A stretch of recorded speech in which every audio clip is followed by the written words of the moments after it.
Qabja, sekreti që sfidon kohën, qendra e tokës apo thirrja e qiellit. Në mes të shkretëtirës së pafundë të Arabisë, aty ku rëra digjet nga dielli dhe heshtja duket sikur flet, ngrihet një ndërtesë e thjeshtë në pamje, por e pafundme në madhështi. Qabja, një ndërtesë e mbuluar me të zezë, por që mban në zemrën e saj historinë e njerëzimit, lutjet e miliarda besimtarve dhe misteret që vazhdojnë të habisin botën. Për muslimanët, qabja nuk është thjesht një ndërtesë.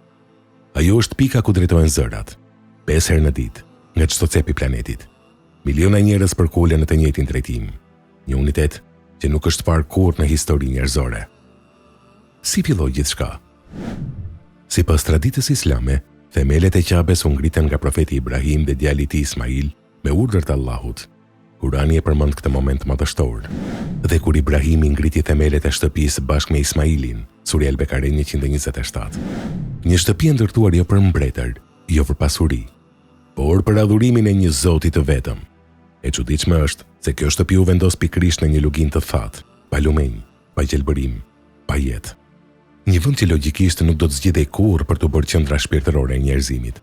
Megjithatë, pikërisht aty lindi një nga qytetet më të rëndësishme në histori, Meka.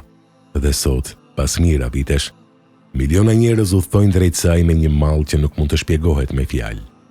Disa studiues modern kanë ngritur teori intriguese mbi vendosjen e Qabes. Ka pretendime se ajo ndodhet në një pozicion gjeografik tepër të veçantë në raport me masat toksore të planetit. Madje disa kërkime kanë sugjeruar se zona e Mekës përfaqëson një lloj qendre të ekuilibrit toksor. Ndërsa shkenca vazhdon të studiojë këto fenomene, muslimanët besojnë se Allahu e zgjodhi këtë vend me urtësi hynore shumë shekuj më parë.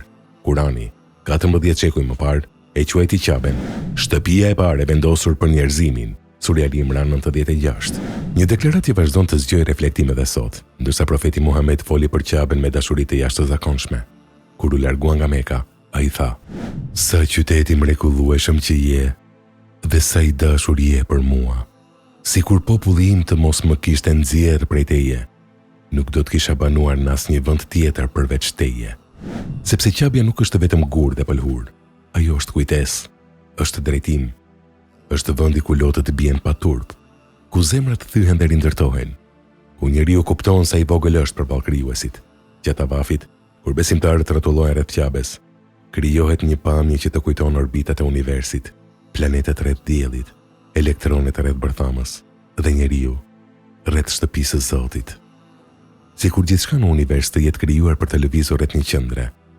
Ndoshta kjo është arsyeja pse zemra e njeriut nuk gjen qetësi derisa të lidhet me diçka më të madhe se vetja. Qabja ka parë profet, luftra, perandori që u ngritën dhe ranë, por ajo vazhdon të qëndrojë aty, e pa lëkundur, si një thirrje e përjetshme për njerëzimin.